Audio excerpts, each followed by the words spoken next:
Good morning. Welcome to this podcast, which is called Space Between with Steve, Pete, and myself, Aaron. Um, I'd like to set a little intention for the actual overall podcast itself. This is our first connection, first podcast. I'm going to set the intention for us moving forward. Um, so here it goes.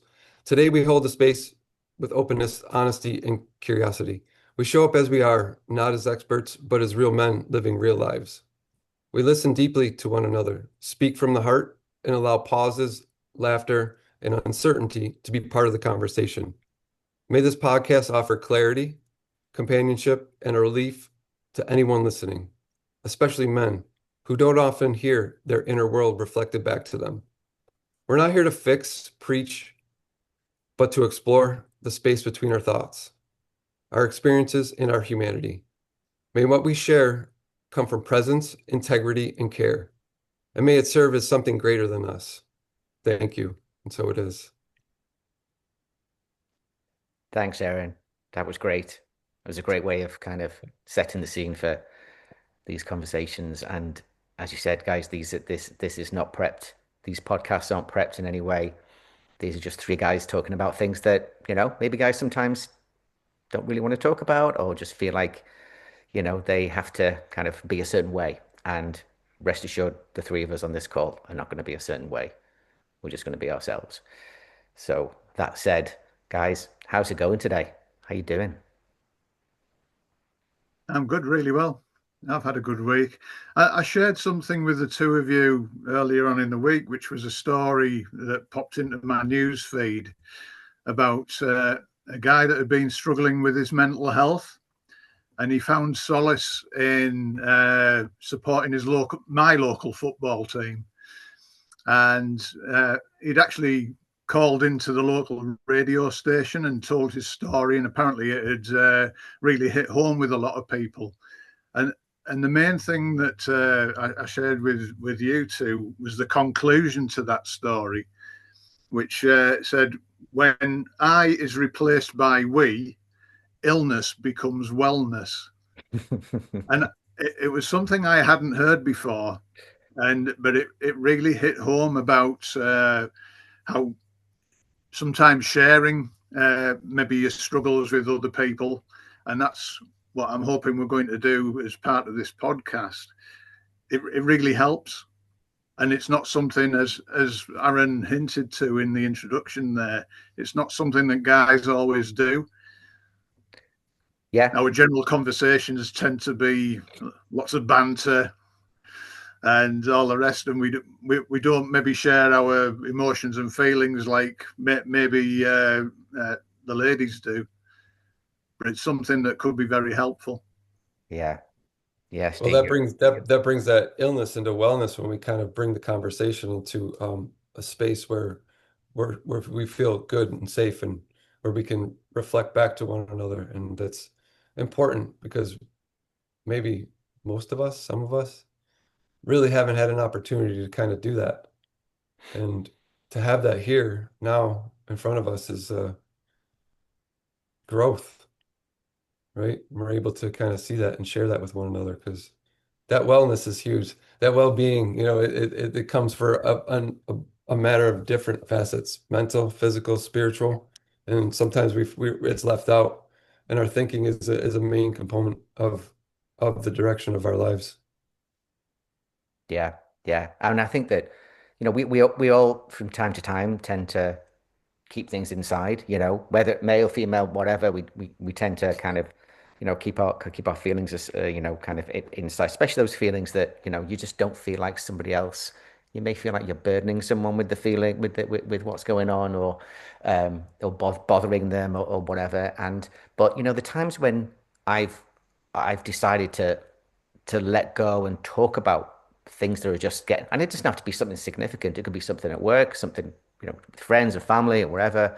Not only obviously like I feel better in doing that, but nine times out of ten, the person I'm talking to, actually, you could see their face light up because they're being of use, they're helping, And I think it just comes down to human beings are social animals, We survive in tribes. We've evolved in groups.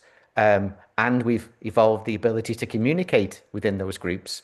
And there's a reason why, right? We've survived as communicating animals, is because we talk about stuff.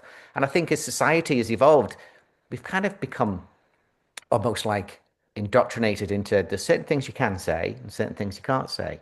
I think that may be true, more true of men than women, actually, that you adopt a role. And the things that you talk about need to be aligned with that role in terms of what your expectations are of yourself and what other people's expectations are of you. And that's totally false. That's who came up with that? That's just a program that we're running inside our collective heads. It doesn't have to be that way at all. And when you break that program, which is not easy, I know, but when you break that program and start to talk about things that you typically, go against the grain, wow, you just unlock so much tension and stress and anxiety and frustration, and not only in you, but in the person you're talking to. I don't know if that makes sense, guys, but that's been my experience. Yeah, I think the important part of that is you're not necessarily expecting the other person to take on your problem, but for you yourself, it's a release valve. And a lot of the time, all you're actually wanting is somebody to listen. Yeah. Like I say, there's that old saying, "A problem shared is a problem halved," but it's about sharing what's going on, but maybe without that, not that having that expectation to share the problem as such. Yeah. Yeah. And sometimes even like just letting it leave our mouths, our body, our minds, it allows us to hear ourselves. It allows you two to kind of hear something that I'm going through that's very common. And we only think it's us. Yeah. It's more common than Yeah. actually really actually comes into effect when we're Yeah. having that mental conversation with ourselves. And then that's the relief. We have that camaraderie, the ability to kind of come together and have the opportunity to go, wow, I'm feeling the same way, or I'm thinking the same way. It doesn't Yeah. make us weak. It doesn't make us any other level of humanity. It just allows us to kind of go, okay. And that's where the softening comes in, I think, too, because we're no longer holding it in. We're tense and we're kind of inner spaced and we're releasing that, knowing that you two are experiencing something similar. Yeah. It's that, and that's really important, Aaron, that you're not alone in this, because it can very often feel like that, and that kind of prevents you from opening up because you think, wow, I'm the only one that's going to be talking. I'm going to look so weird and strange in front of people because I'm the only one like this. And the irony is, if someone started to talk to me about a problem they're having, if it's true, I'd probably say to them, you're not the only one going through this, right? And that would make them feel better. But when I'm going through it, even now, I tend to think no one's going through what I'm going through right now. Even the things that I'm going through right now, I still just default think it's only me, and the rest of the world is absolutely fine. And that's so far from the truth. It's ridiculous, but that's the way your mind will tell you it's just you. It's just you. So talking about it and getting it out there, A, just getting it out there is a relief. But B, having someone say back to you, oh my God, I'm feeling the same way. It's like, wow, amazing. It just doesn't happen that often, because it takes confidence and and getting over the fear of possible rejection, or I don't know, people not getting you or people redefining what they think of you. That doesn't, in my experience, that doesn't happen. You actually get closer to people when you open up. It's just getting over that fear barrier. When you're actually in the middle of an experience, you're almost blinded by it, Yeah. to the fact that there might be other people experiencing it. One of the sayings I've heard recently is that when you're inside the jar, you can't read the label. Oh, nice. It's a good one. I like Yeah, that. that's great. Yeah. Well, it's that perception, right? The peripheral shrink, so it no longer is like that expansive, and we can't see our whole view, right? And that's Yeah. when that becomes condensed, and we're in that jar, and we can't read that label, and that's when that I always like it, it just feels like we're contained in that container and it's uncomfortable. And then trying to pop that jar open, right? I mean, it's that experience of that fear of we're afraid to open that jar and just talk or share Yeah, or because we're gonna get judged, right? And that's yeah, another part of it. You know, when we're judged, we feel like we're shrinking. Or if we share something that the other person isn't experiencing, we're feeling judged. And that shrinking is like doesn't feel good, right? Yeah. It's that, you know, it shrinks our hearts, it shrinks our minds, and it puts yeah, us back in that container. So yeah, yeah, It's not an easy thing to do, but being able to take a step back and see your experience from a different perspective um, is very helpful. yeah. But that brings clarity. in the moment, it's not always easy to do that. It's tough. I mean, I love the analogy of the jar, Steve, and I still like. I know it's something that most that everyone is familiar with, but the mask, right, is like we're in this mask, and it's protective, right? That mask it protects you from being judged and from being raw and out there. You put this protective layer on, and after a while of having that mask on, it kind of becomes your face, and to take it down is the scariest thing you could possibly imagine because you're concerned about what other people think of you. But if you think about it, we spend most of our time thinking about ourselves. We really do, good or bad, we do. But why are we so different from everybody else? Those people that you think are going to be so concerned if you start talking to them about the real you, they're probably spending 10% of their bandwidth thinking about you and 90% thinking about themselves because you do the same thing. So actually, I'm not sure people judge you as much as you think. I mean, I've been reducing the mask over a few years because I just couldn't live with that mask anymore. I was living this corporate life. I did in the business world, and I'd become this. That my career had become my identity. That was it. It was everything. But all these other things that were going on in my mind in terms of there's got to be more than just working and earning money, and I wasn't enjoying it, and I wasn't getting satisfaction, and it wasn't enough, and I could feel there was something underneath. Um, and the only way to release that was to reduce that mask to start to kind of whittle away at that man. It took time, right? Because it's not easy. Um, but I think there comes a point, guys and girls, there comes a point in your life, I think, where we feel that mask, we see that jar more clearly than we had, and we decide we're going to do something about it, and I went through that. I'm going through that. I don't think it's a place where you fully take the mask off. I feel like now talking to you guys, I feel like it's off. I feel like it's completely off. And the I feel so light, I don't feel like I have to think about what I'm going to say. I'm just being me. But then if I go into a meeting at work in half an hour's time, um, the mask comes back on and I'm somebody else. And all of this gets hidden. And if we could find a way to live between those two, be brilliant. That's what I'm in search of, I guess. We're all going to find out how taking the mask off works by sharing in this podcast, aren't we? That's for sure. Yeah. But do you Yeah, not feel it, guys? Do you not feel that like yeah, when you're just being totally genuine, you actually physically feel lighter? Yes, yeah, that's yeah. very true. Is that more like I always like to think of it as we're judging ourselves. Pete, you talked about how we really think about ourselves over anybody else. But is that judgment on us that's reflected to you, thinking that you're thinking about me, but really I'm just judging myself, and it's like this carousel Yeah. Because looping type of situation. how often are you thinking about other people, really? Now, of course, you're close, your family, your friends, maybe. Yeah, of course. But for the most part, if But you think about your thoughts during the day, it is mostly about you. And it's this voice in your head that's either being critical or not or wherever. But we are, and it's natural, it's human to be focused on yourself, your own satisfaction, your own peace. Um, so why is that not the case for everybody else? I think that when we tend to think, and I sometimes tend to think, oh, that person thinks that this sweater's awful, or I shouldn't drink my tea this way, or they're not. They don't care. They don't care about, they're mainly thinking about themselves. But our mind, our ego invents this narrative, which is everyone's looking at me and judging me. And honestly, they're really not.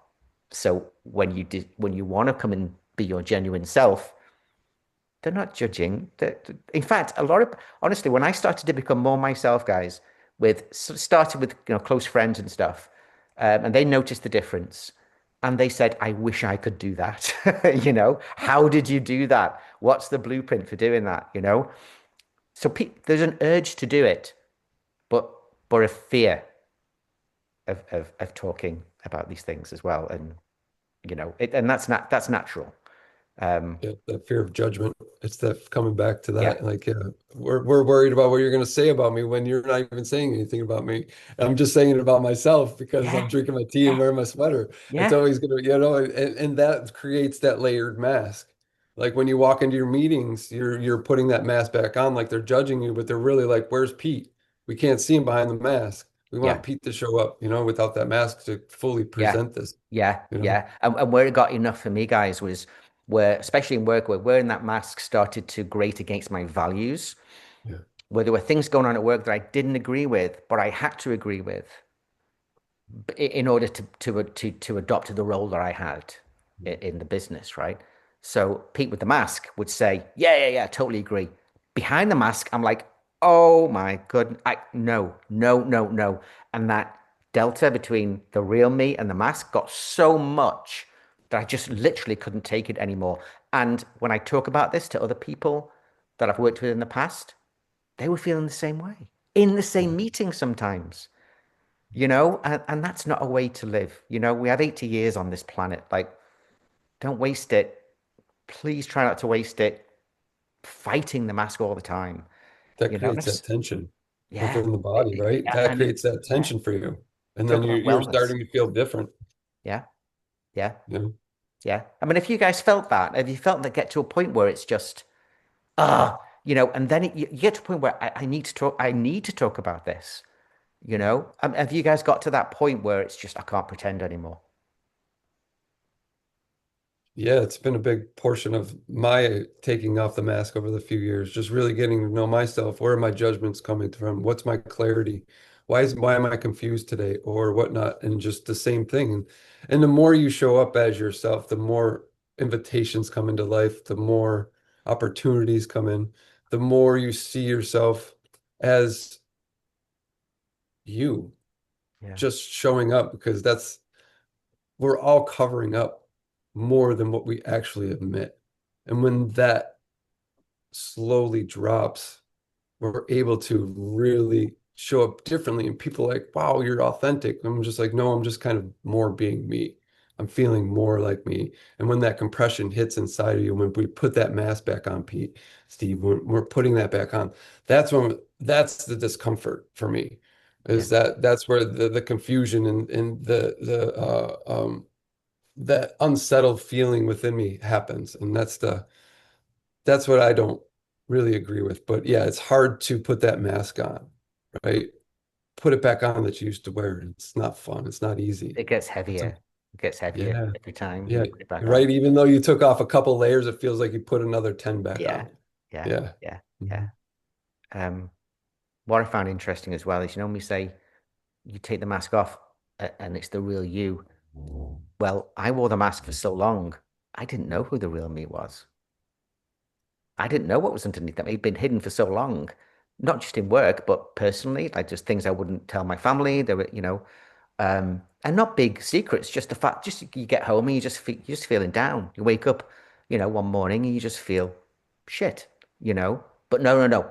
Get the kids to school, get breakfast, everything's fine. Yeah, great day, brother. And you're miserable, you know?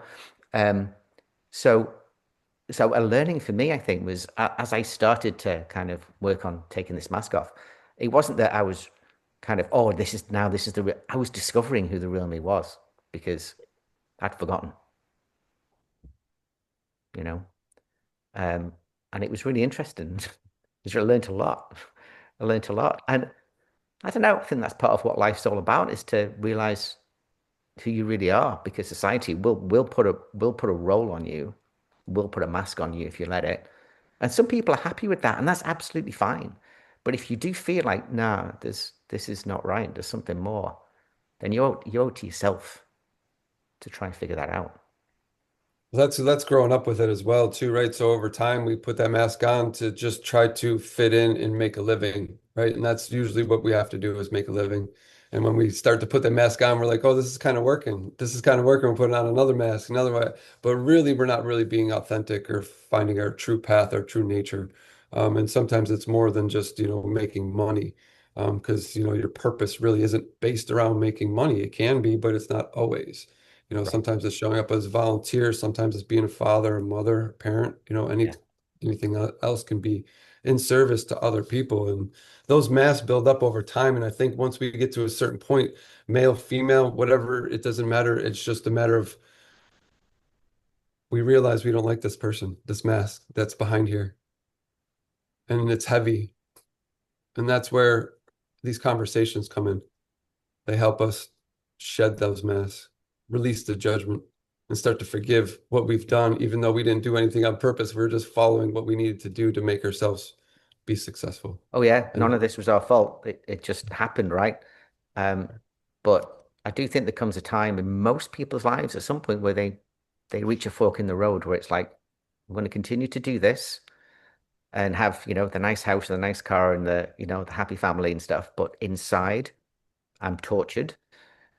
Or you decide to do something about it, and start to invest, which is what I think the three of us did, right? But we thought, right, we have to do something about this. And it could start really small, just small conversations. But bit by bit, you start to remove layers of that mask by talking about what's going on, by talking about what's going on underneath the mask, and starting to reveal that you don't have to take it all off in one go.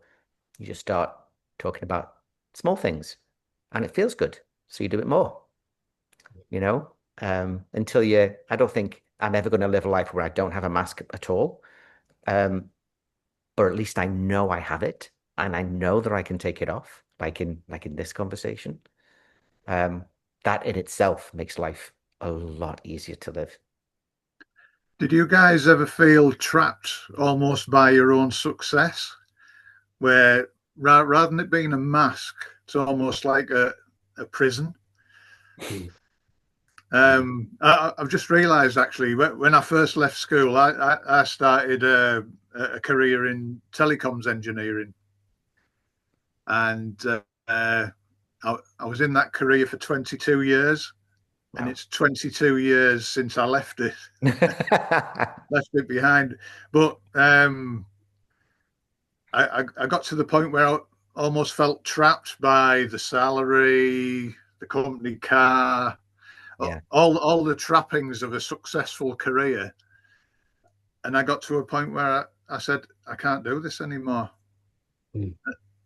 And there was one pivotal point, but I ended up getting some career guidance, and I can't actually remember what the conversation was, and it's not important what the content of the conversation was.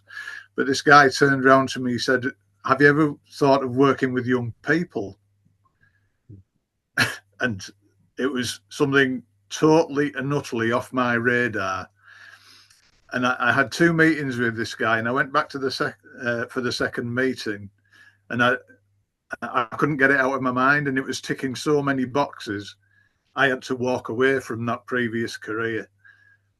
Ended up taking a huge pay cut and lost the company car, all the rest of it. But started a career working with young people, and I did that for 16 years. And like I say, it was such a change, but it was like getting released from prison. Yeah. It had become a trap, that whole package of things. How can I walk away from this?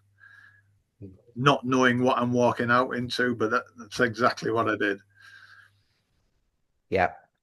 And I guess, Steve, how did that feel like making that move, deciding to do that after 22 years in I imagine it was a pretty secure job. You knew your stuff, you know what to do.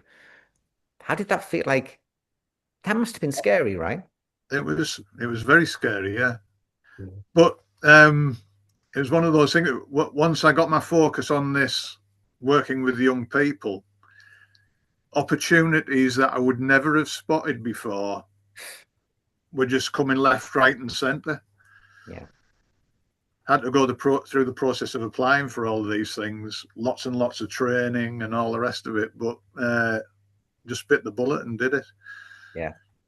Is But that yeah, because you're right. It was a very scary move.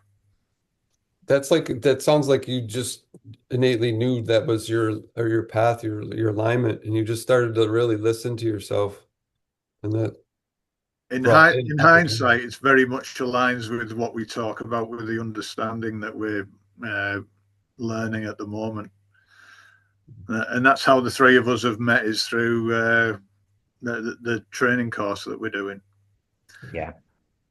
I kind of And see. So go on. Sorry.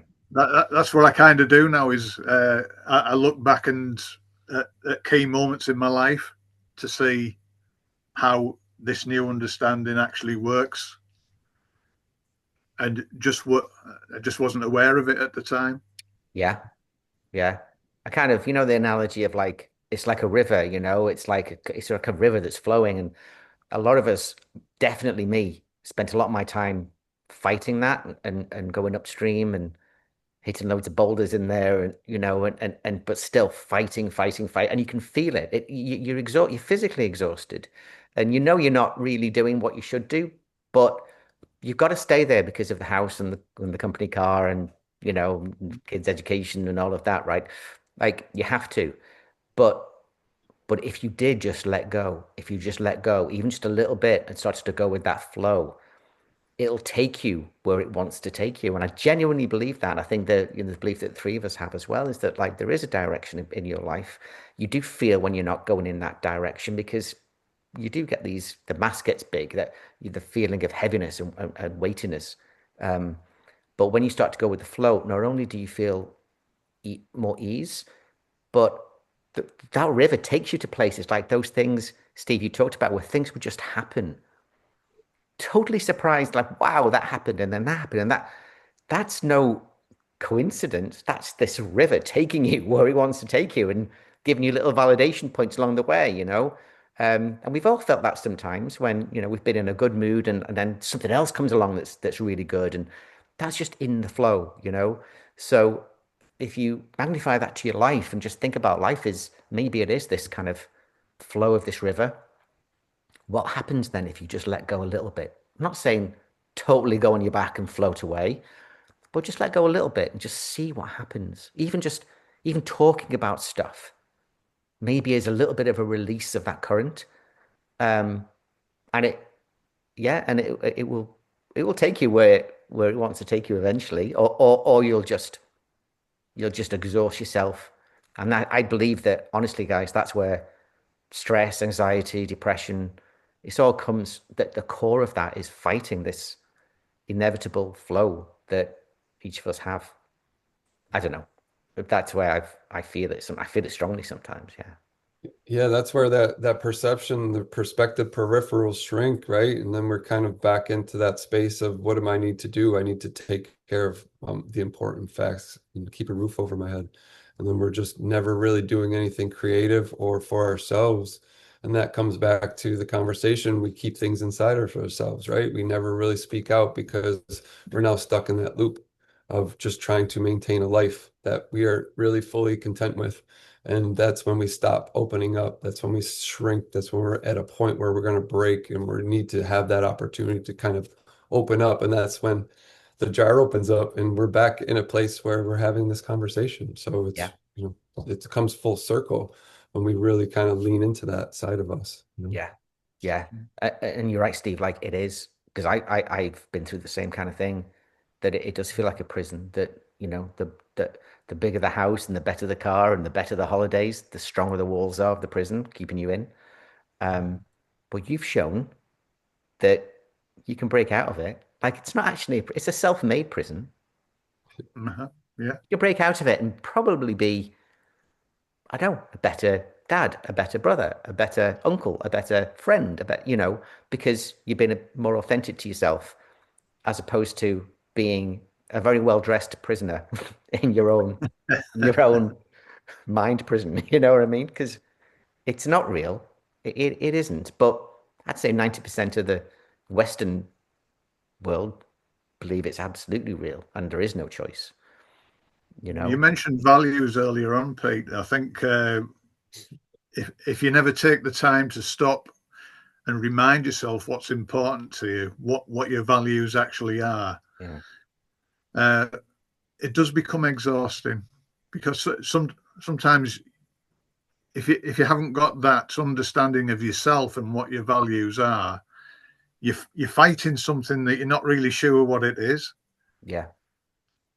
But what it probably turns out to be is a confliction of your values, so something butting up against the things that you hold dear and are important to you, Yeah. and it does become exhausting.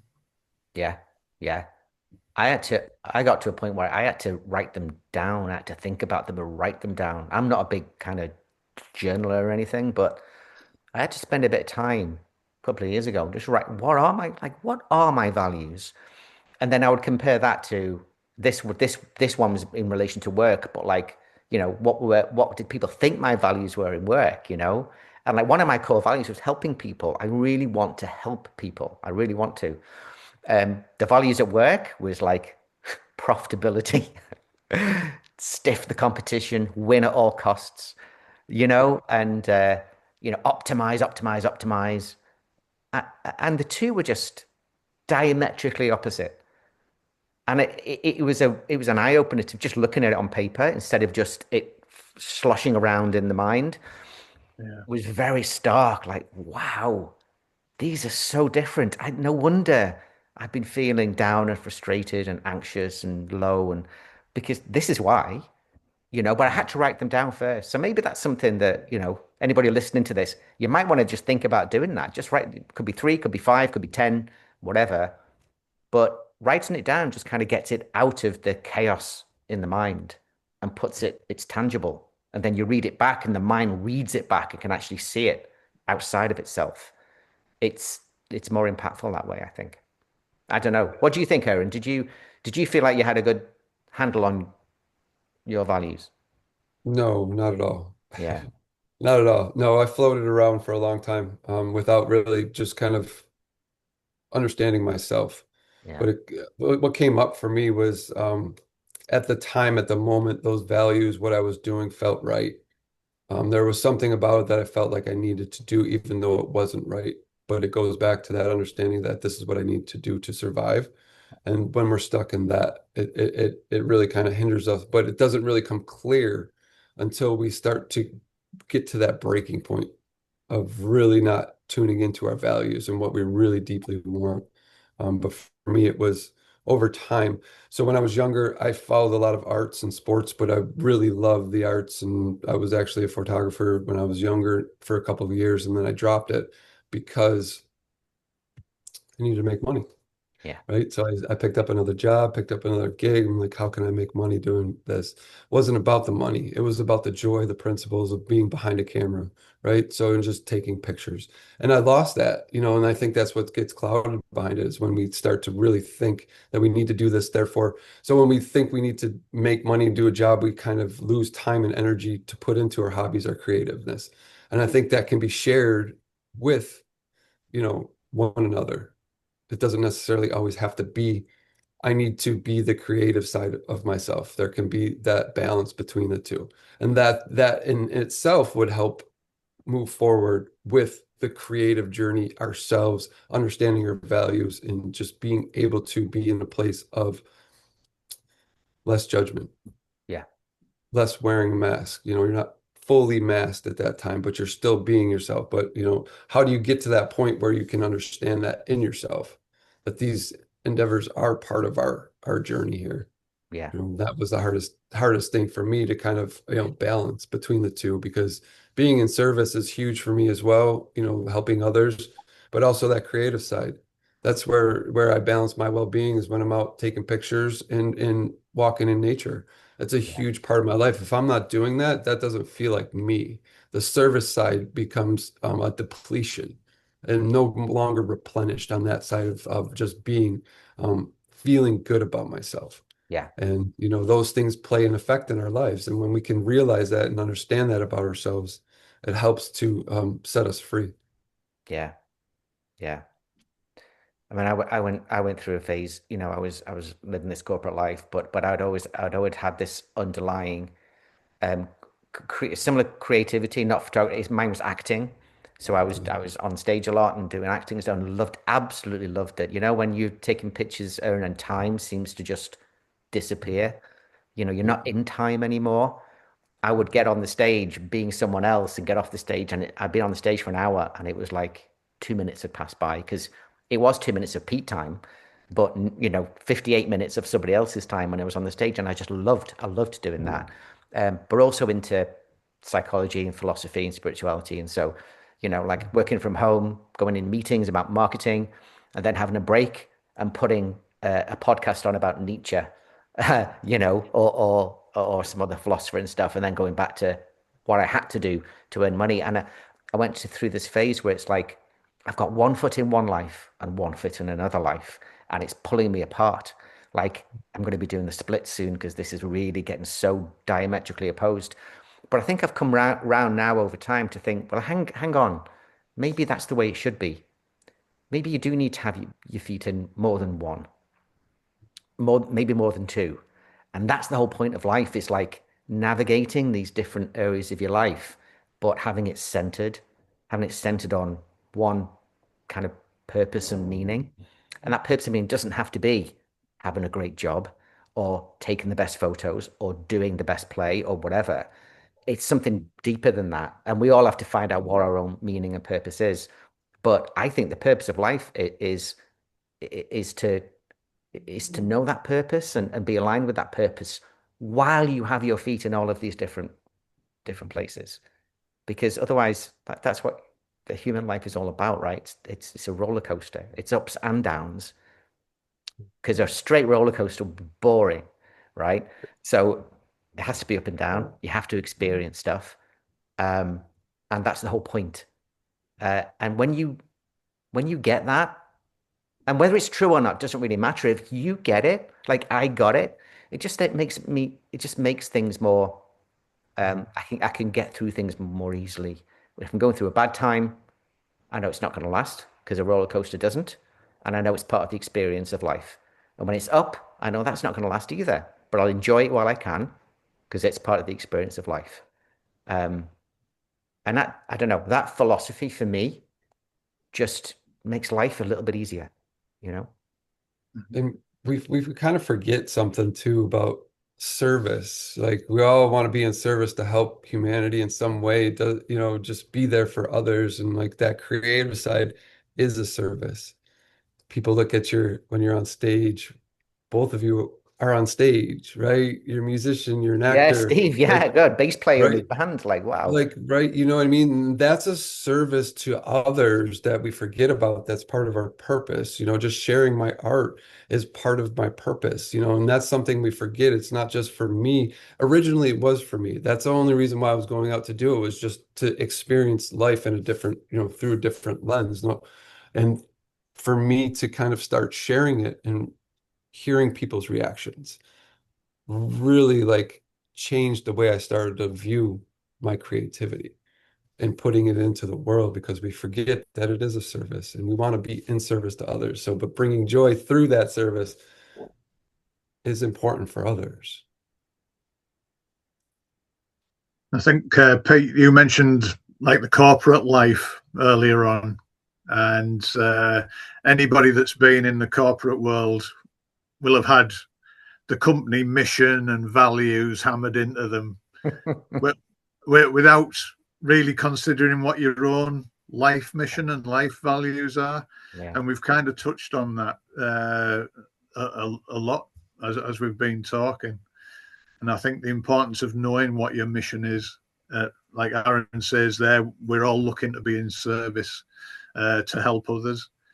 And then understanding what your values underpinning all of that it all helps you understand yourself and to support that service of others as well. Yeah. Yeah. It's support, right? Supporting one another through conversations, podcasts, whatever we can to kind of uplift humanity in a way that kind of serves for a greater purpose. Yeah. Yeah. I mean, how do you think, guys, for anyone listening to this who's hopefully kind of aligned with what we're saying and hopefully agreeing with what we're saying, but is kind of like, but how do you actually do it? Like, maybe there's some guy listening to this saying, well, I'm about to go out with the guys tonight and we're just going to talk football. That's really it, that's all we ever talk about. Like, how do you guys have any, I don't know, advice we can give? No, maybe not advice, but just learnings or experiences we've had, and like, how did you start to do this? How did you even just slightly start to pivot? Do you guys have any kind of insight there? Curiosity, Yeah, because I think that kind of like for me, it was I stopped being curious.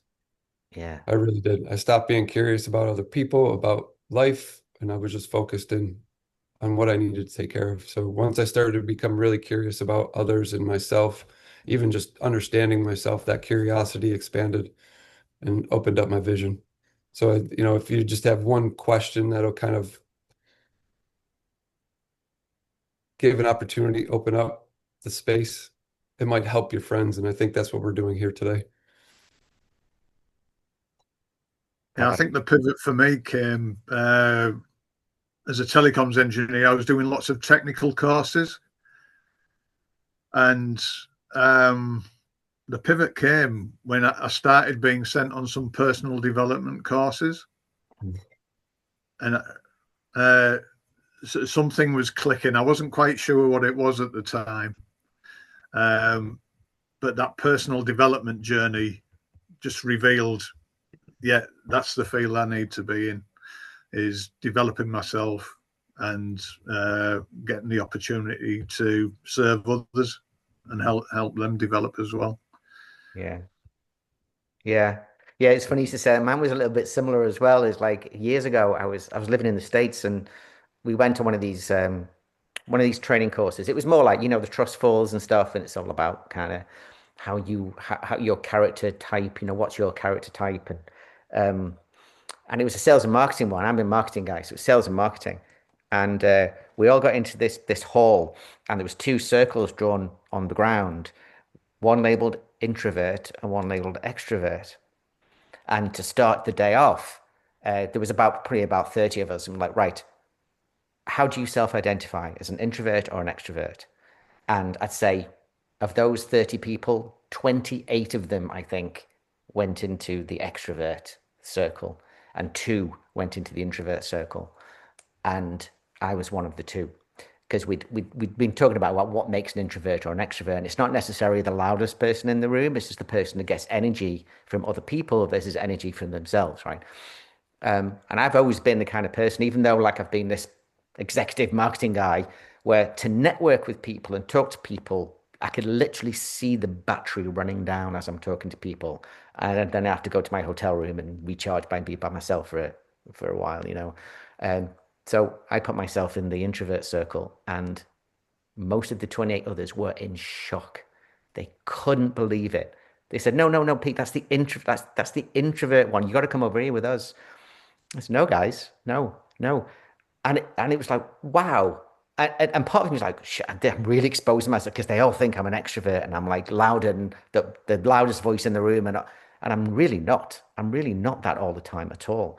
And during the break, I can't tell you how many people came up to me saying, you know what? If I was being honest, I probably would have gone into the introvert one myself as well. So that was the first validation of like, yeah, it was scary, but people weren't that surprised, to be honest, at the end of the day, when they one-on-one conversations were like, hey, I always thought you were a little bit kind of considered. You're a considered person, Um, and it felt good, you know? So a small thing, a really small thing, but even that small thing was like a win. Like part of that mask was starting to come down a bit. So, and for me, that's how it happened. It was lots of small things. I don't think it was one big event that took place. It was little events like that that reinforced it's okay. It's okay to do this, you And know. you mentioned having your foot in two different lives, like in different contexts. In one context, you may be an extrovert, or you may come across as an extrovert, like on stage, whether it's acting or playing in a band, whatever. Yeah. Uh, but in a different context, in another area of your life, you may be more introverted.